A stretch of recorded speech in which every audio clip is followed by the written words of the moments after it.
Pozdrav svima ljudi, dobrodošli u novi video i danas nastavljamo i završavamo sa sklapanje Mazde. U ovom videu mi je cilj da stvarno završim sklapanje Mazde do posljednjeg šrafa. Dakle, unutra smo sve sklopili, većinski. Treba se staviti sedišta, volan drugi, plastike samo da se ubace sve na svoje mesto. Vratim ove tapacirunge, ovu plastiku, retrovizore, sve to stiglo sa farbanja, prednji lip je stigao i branik prednje treba samo da zašrafimo. Tako da u suštini nema previše posla, ali to će biti posljednji šrafovi koji ću ja stavljati na Mazdu, verovatno, što se tiče interijera i sklapanja ovoga što imam. Evo ovako, prvu stvar koju moramo da uradimo jeste da skinemo ovu bravu koju smo stavili, jer kad se zatvori, ostane zaključana i baš se teško otključava. Tako da verovatno nešto ne valja, da li su stavile pogrešno stavljene ili šta, ne znam.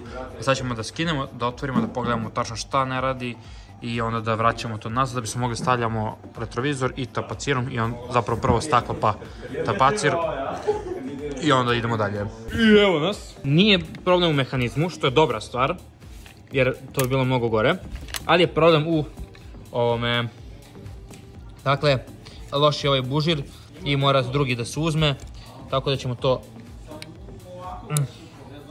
ajde je, evo, glavno. I to je to, to ćemo sada skinemo i nosimo sutra kod majstora. Se popravi, sredi i da onda brava radi i da možemo to da vraćamo na auto. Da vidimo samo i ova druga će isto morati tako. Tako da ćemo to da uradimo sad odmah i nosimo ih sutra. Stavili smo bravicu. Vidite sad ovo. Voila! Izvolite u auto. Ovo sam stavio. S druge strane ćemo morati samo da bušimo rupe za to. Ljumke traže ovdje šafiće. Hvala Ljumke. Ovo smo samo nakačili, ali ide još jedan deo, čini mi se ovdje ispod. A to je ovaj. Tako da ćemo to sad zaubacimo. Da vidim da ubacim čaras tablu. Skinuo sam ovaj ružni volan. Ubacujem novi koji imam. I da vratim onda tablu. Koja je ovdje. Cajgere. Da sve to napakujem. Da, Aleksa je presvuku kožicu za menjač. I... bude z nju batiko. Da. Tako da ovo bih mogao da nađem negdje, ali ovo je skupo kao bolest, bukvalno da se nađe za nju. A što najgore, vidio sam da prave, da su napravili u 3D štampaču ovdje kao držač za čaše. Da, dobro. I mnogo dobro, bolje držač, da, ne pušim, a mnogo bolja... Pa da, i ovako nemaš nešto previše mjesta gdje za ovo stavljaš. Tako da ćemo to da stavimo. Treba da stavim ove... Da vratim. Da mi nešto da isvetno prvi. Burz, makar se neki. Da, ne koristim baš cijelo ovo, neću to nešto. Pola? Da. Ueeeee. Ko Tito je? A ne, Honda montiramo, inače Honda je bila udarena. Pa je Miša kupio da je spasi. Nikad u 9 ovo šatro trebalo Miša da zaradi na ovom autu, međutim, Miša se mnogo dopa ovaj auto i onda će Miša zapravo mnogo para da izgubi na ovom autu, jer će uskoro da stavi ovdje i turbo, verovatno. A prvo ću prodav Nissana. Ljudi, lajkujte, šerite, subscribe-ujte se na 10.000 pratilaca. Ja kupujem Nissanov Nissan. Poklanjamo Mazdu. Ko kupi Nissanov Mazda gratis? Ja, ili možda bolje da kupim FC-a da ih kompletiram. Teško, mnogo flex još. Poput baki praseta. Mitrović se buši. Ide nađe, eto 10.000 sutra, bre. Snimamo pijeni live, snimamo pijeni live. Aleksa, ja se ljubim u live. Okej, granice. Seci. Sad imaš granici. Nadamo malo letnice od 40 godina. Čuti! I nećemo ih pitati za godine. I rećemo da su same pristale na to. Da, naravno, one su nas pitale. A? Da. Nemo, pa ja sam ove naš, nemo ih tanji. Sad ćemo da vidimo, ba to. I da, stavio sam lip. Pogledajte kako Mazda sad izgleda. Koliko je lepše. Ovo je nevjerovatno, majke mi. Mnogo mi se sviđa, mnogo lepše izgleda. Tako da, i vratio sam ovaj. Međutim, fali mi neki graničnik unutra. Ne znam koji gde, ali ovo sam glavno vratio, ovo lepo ovako stoji. Tako da, evo, fuck, i sad je upalo unutra. Nema veze. Treba da zašrafim spoiler malo. Da ga ojačam i u gepeku je sve stavljeno, tako da za ovaj sajam ću samo ostaviti ovu dasku i neću otvarati gepek, to me boli uvo. Pozadi je sve spakovano, to ste gledali. i da vidim šta ima unutra. Da imamo sa druge strane, završimo sve, to će biti pred kraj videa, a onda ću samo da uzem ove kablove pre nego što krenemo i da ih podignem gore i da ih uvežem bukvalno koliko mogu i to je to. Inače, poručio sam drugi most, stiže mi drugi most, tako da nećemo... Ućuti! Sve derate ovde, spavaju ljudi gore. Ne vidim. Pa ti da radiš kad budeš paleo vankela? Pa neće ljudi spavati, šta da im radim. Nebitno, uglavnom, poručio sam drugi most koji dolazi crn i njega ćemo da zamenimo, da izbacimo ovaj sečeni odvratni, tako da će to biti novo. Motor je trenutno tražim, u potrazi sam, imam 5 opcija. Iskreno, zamalo da kupim još jednu Mazda RX-7 sa novim motorom i sve. I naravno dok sam odlučio, u 3 dana ona se prodala. Jebi ga. Stvarno si trebao da uzmeš? Da, Čale je hteo. Keva je htela, brate. Ja sam pričao sa Čaletom, rekao je kao hteo sam baš da uzmem taj auto. Ja rekao, brate, što ga niste uzeli realno, to nije mnogo para. Kaže, nije mnogo para, uzeo bi auto. Da. Ali, brate, kaže, prodat je odmah, brate. Da, odmah. Jebi ga. Tako da, sljedeća prilika kad se pojavi bilo kakva Mazda, znači sa bilo kakvim vankelom, odmah kupujem. Ne interesujem, majke. Će podelimo 6 rotor. Ne. Kako je lepa! Kako je lepa! Pogledaj ovo. Mogu lepše na kameri, iskreno. Mogu ti sečem opruge? Slobodno. Ovako vam će doći nove.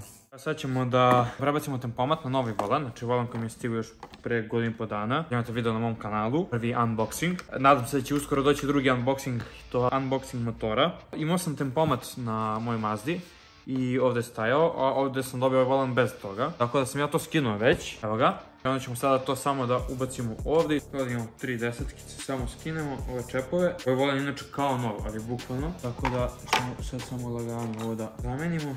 Japanac, sve na desetkicu. Ali apsolutno sve. Nije mi jasno zašto su svi šrafići ovako, kao da imaju navoj na navoju. Ne znam kako da vam objasnim, kao da su ubijeni, bukvalno. Okej. Gledajte, bukvalno imam lastiš unutra, ne znam zašto mi je ovo. Jebote, ovo je stvarno novo u pičku. Kako je lepo kad su novi delovi. Da, na ovom starom nemam taj lastiš uopšte. Evo. Ovaj lastiš je verovatno za airbag. Mogu? Inače, ovaj airbag nije bio prikačen uopšte, tako da kapiram da bih se baš drndao da nisam otvorio volan. Ne bih znao u životu. Zašrafili smo tempomat, neću ni vraćati sada ovaj centar, ovaj airbag, zato što moram da vidim prvo gdje ovo stoji, a drugo moram prvo ovo da vratim tamo, da prikačim sve, pa onda tek. Tako da, laganeze. To je bilo to. Idemo dalje, sklapamo Mazdu. Kod danas najveći problem koji ću imati jeste kako ove plastike da upasujem. E sad, zašto? Ova plastika, ova žabica, ona dolazi ovde negde. Ova je ovde i ova dolazi ovde. Ova rupica, šipak ide ovde i ovde bi trebalo ovo na ovo ili ne. Sad to ne znam. Tako da ćemo to morati da provalimo, jer ovde sam stavio tepih. E sad imamo mali problem, to je što sam ja stavio izolaciju. Bukvalno sve što sam stavio, mnogo je deblji tepih, mnogo viši, mnogo ne može da upadne ovde u ćošak, u ivice i tako to. I sad ne mogu ove lepo što da mi priđu ni ove plastike. Zbog toga, ja ću sad da vidim kako to da rešim. Bukvalno ću morati da kucam na YouTube-u.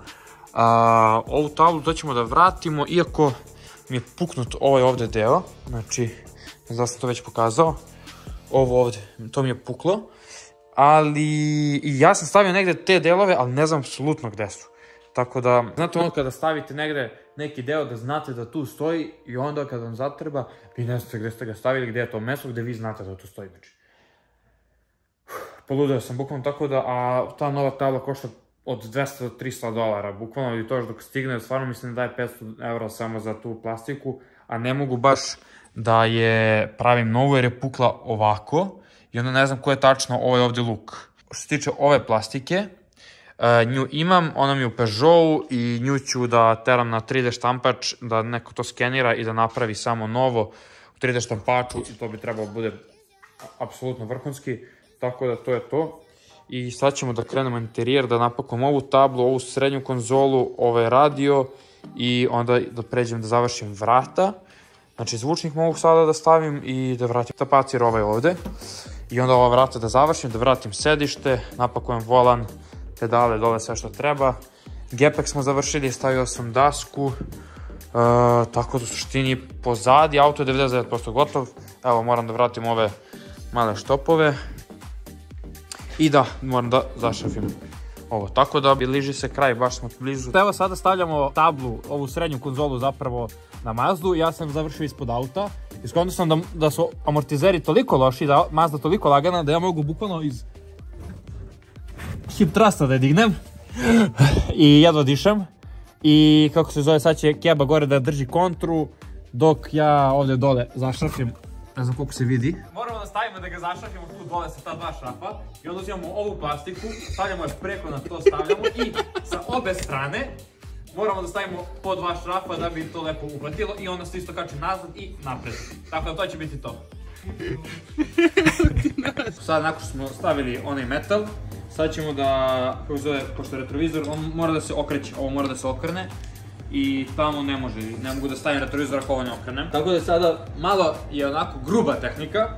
Malo ću zgrebati, nemojte me hejtovati zbog ovoga, ali... Sad se sve vidi. Ovdje se samo još zglob taj ide. Ako ide na gore, onda ide ovako. Inače, našao sam čovjeka koji radi instalaciju za Opela na mojoj Mazdi. I on je meni se čovjek javio i doneo mi kosku, brate. Kosku koja ide ovdje ovako. Vidjet ću da ću to da stavljam ili ne, pošto je nešto izgleda možda čak i sečena. Pa ne znam baš da će da se upaše lepo, ali uglavnom to je to. Što se tiče table, gledajte sad ovo. Dakle, ova tabla je baš stara, mislim koliko je auto i stajala je dugo na suncu i sve to. Ja sam sad uzeo, pošto sam našao sve deliće koji su popucali, sam sad izlepio samo trakom, vidim kako će to da stoji i stoji, koliko toliko. Jebi ga, za sada ovako izgleda, za sada mi je ovo jedino rešenje. Nosio sam kod plastičara, on mi je rekao, ja ne želim s time da se igram, jer će to da pucka na sve strane. Tako da ću ja verovatno super lepkom samo ovo da izlepim sve, da lepo to učvrstim i onda ću da prefarbam samo celu ovu plastiku, crni mat sprej. Vidjet će se verovatno crtice i pukotinice, ali baš me briga iskreno da to napakujem i da to stavim možda već danas. Tako da to je jedna dobra stvar koju smo uradili, koju smo našli i rešili. To je bilo vrlo bitno i uzeo sam, pošto ove sada sajle i bužire ne mogu da nađem nigde. Jer vidite kako je ovo puklo. To je puklo na obe strane, zbog toga ono ne može se otvara, tako da ću i to vjerojatno samo da zalepim super lepkom, da to može da se otvara, da to funkcioniše koliko toliko i da napakujem onda i druga vrata, da stavljamo tapacire i to je to. Što se tiče motornog prostora, šta mi je ostalo jedino da uradim, imam ovde dva metala, jedan ovde, drugi ovde, koji drži ove kablove, da zakačim koliko mogu, a ostalo ću samo da umotam, da uvežem trakom i da ih zalepim gore, čisto da se ne vuku po podu.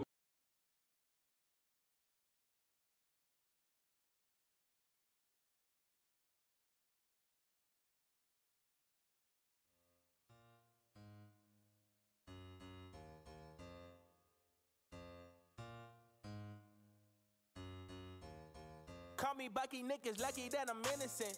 If I didn't have no morals, I'd be menacing. How a nigga rapping conscious, but evo ljudi, prali smo, briskali smo malo. Evo ja sam oprali, stavio sam cajgere na ovaj deo. Vidite sad kako to izgleda. Bombastik. Kad se zavrti ovdje, ratatatata. Tako da ćemo to da uradimo. Čekamo samo Mišu za stručni savjet za ovo.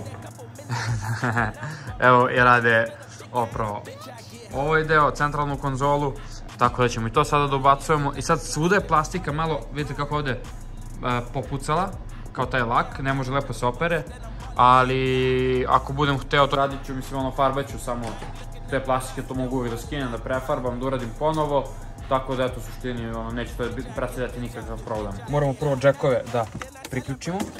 smijemo dole, to ćemo odmah da uradimo. Mislim, verovatno će ovo skidati opet pre nego što budem palio auto i to sve, ali bolje da sad odmah ispraveravam sve. Evo imamo ovdje, ovo je jedan veći, ovo bukvalno dođe kolegu kockice. Nije ovaj, možda ovaj zeleni. Nije ni zeleni, možda je plavi, nije ni plavi. Oba, dva bela. Plavi, ili koji ovdje ide da bude plavi, sigurno. To. Mogli smo malo kontakt sprejem da očistimo, ali sada nema veze, kasno sam se setio. Ovaj drugi beli ide ovdje. Da je pupao, jeste. Napakao sam sve džekove. Ostalo je samo još ovaj mali da vidim gdje ide. I sad ćemo to da uglavimo. Ova sjelica i ovo je verovatno išlo tu gdje je piksla. Mislim da tu imao neka sjelica, da tu bila neka sjelica. Tako da nema sad veze, pa ćemo to kada to stigne.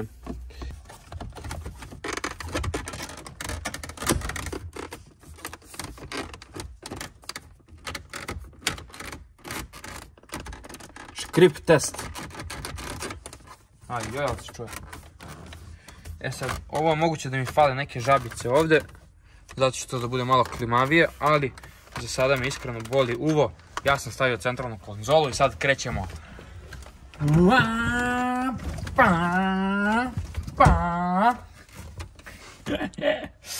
Prvi put, posle dosta vremena, ovo je vraćeno.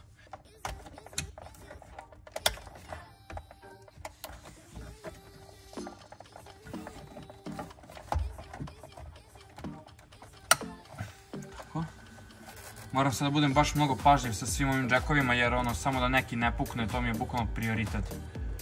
Tako da, jer je sve staro i krto. A zajebali smo se. Treba da prvo ovo. Ne, sad ćemo to da. Evo da prvo ovo vraćamo. Evo ga džekić. Sakrio se. Tako, fino, fino, latino, bit će nam fino, ajde na vino. Wow!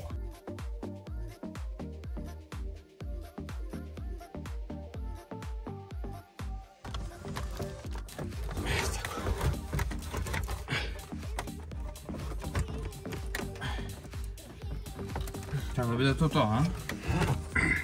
Šta ti kažeš, Rade? I sad držaš za telefon. Srednju konzolu smo napakovali, dalje smo zašakali smo ovo ovdje sa strane, ovo je sve leglo. Sad treba ručno da vratimo, vjerojatno ćemo skidati opet ovo da bi smo vratili ručno, ali nema veze. Ovdje treba ide šrafić, ovdje treba šrafić, možemo vidjeti da li prvo ide tabla ili ti šrafići. I ništa, sad vraćamo tablu, samo prvo ovo da zalepimo pa ćemo onda na kraju to sve da vraćamo. A sad šta dalje možemo ove ovdje plastike sa strane da nađemo, da vratimo. Plastike ovo ispod volana, iznad volana i ćemo to stvari isto nakon table. Tako da, u suštini to sljedeće što radimo i onda se bacamo na retrovizore. Ljudi, nije stalo sve u 20 minuta, ali zato ide odmah sljedeće nedelje sljedeći deo i stvarno konačan deo sklapanja Mazde, a posle toga onda pričamo malo o Mazdi i o svemu, kako ćemo dalje, šta ćemo dalje, ide garage build, tako da lajkujte, šerujte, subscribe-te se na kanal i mi se vidimo u sljedećem videu, ćao!